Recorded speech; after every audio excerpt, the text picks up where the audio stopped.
x equal to x raise to the power n, यहाँ पर एक फंक्शन गिवन है और हमें इस एक्सप्रेशन का वैल्यू फाइंड आउट करना है।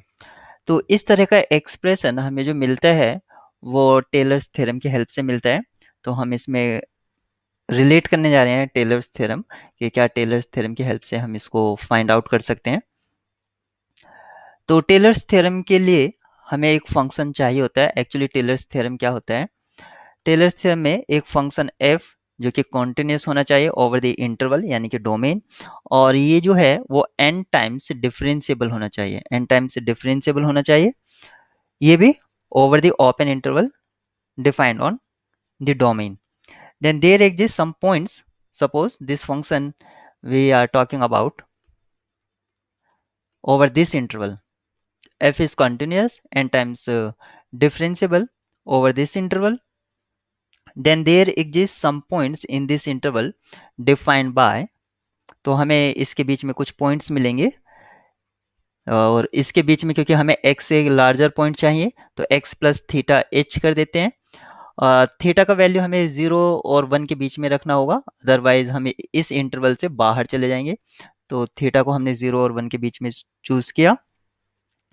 तो इस इंटरवल के बीच में हमें कुछ ऐसे पॉइंट्स मिलेंगे कि हम एफ एक्स प्लस एच को लिख सकते हैं, यानी कि जो एंड वैल्यू है, and value of the interval F x plus h f prime x factorial 1 plus h f double prime x upon factorial 2, और ये इसी तरह से चलता रहेगा।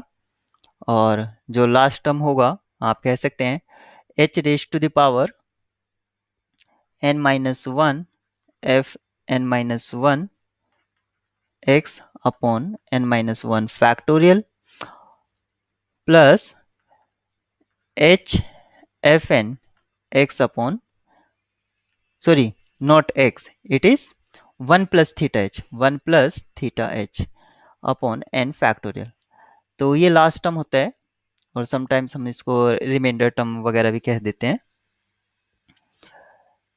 अगर यहाँ पर क्योंकि जो मुझे वैल्यू निकालना है वो आप देख सकते हैं यहाँ पर किस तरह से है, एफ एक्स आता है यहाँ पर हमारा स्टार्टिंग में, यानी कि F1 दे रखा है।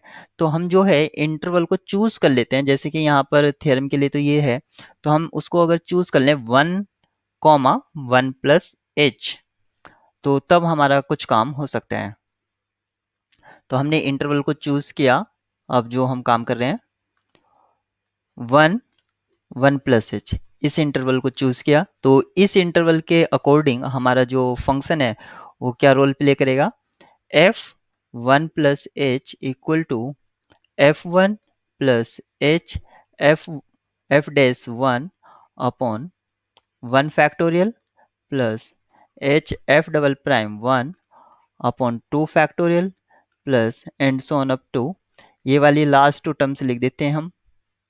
ये हो गई, लास्ट टर्म को लिखने की जरूरत नहीं, ये वाला लास्ट टर्म लिखते हैं h f n 1 plus theta h upon n factorial, ये हमें मिल गई है।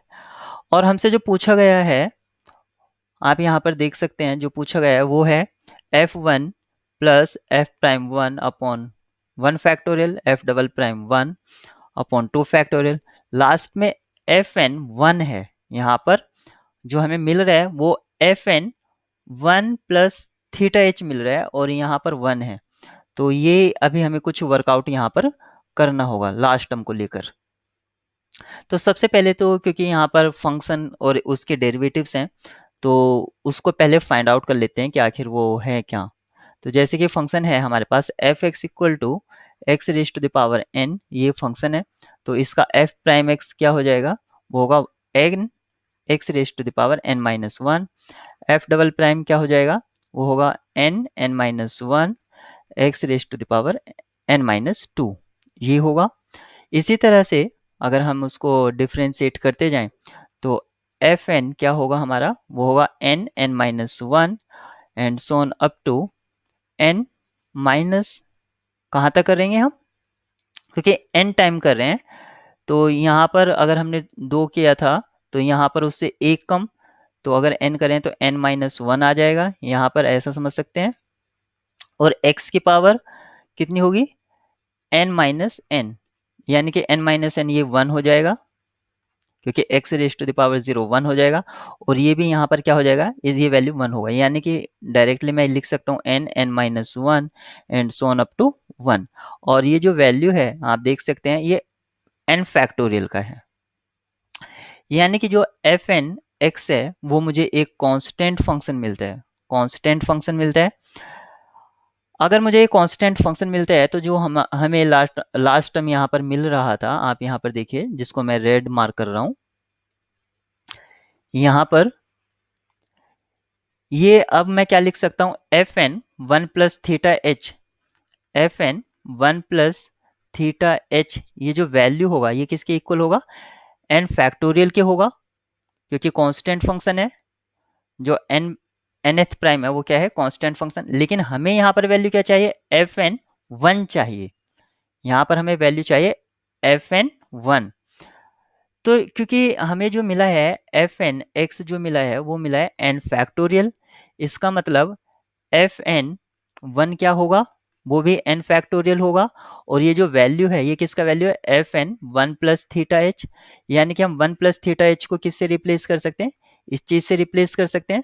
तो अब हमें एक्सप्रेशन क्या मिल जाता है, अब हमें एक्सप्रेशन मिल जाता है f one plus h equal to f one plus h f prime one upon one factorial plus and so on up to h raise to the power n f prime one, क्योंकि इस वाली term को हमने replace कर दिया है f n one से, तो ये एफ एन वन हो जाएगा अपॉन एन फैक्टोरियल। अगर अब मैं यहाँ पर पुट कर देता हूँ h इक्वल टू वन, यानी कि जो मैंने इंटरवल चूज किया था 1 से 1 प्लस एच, अगर इसका मीनिंग हुआ मुझे जो इंटरवल चूज करना चाहिए वो 1 से 2 करना चाहिए, अगर मैं h equal to one put कर देता हूँ तो ये वैल्यू होगा f2 equal to f1 plus f dash one upon one factorial plus and so on f dash sorry f n one upon n factorial. इतना वैल्यू हमसे पूछा गया है, जो राइट में आप देख रहे हैं यही वैल्यू हमसे पूछा गया था, और ये वैल्यू किसके इक्वल है, ये वैल्यू इक्वल है f2 के। और f2 हम कैसे निकालेंगे, क्योंकि हमें पता है एफ एक्स क्या है, x raise to the power n, so f2 क्या हो जाएगा 2 के पावर n। तो हम देखते हैं कौन सा ऑप्शन 2 के पावर n वैल्यू दे रहा है, तो ऑप्शन ए यहाँ पर ट्रू होगा।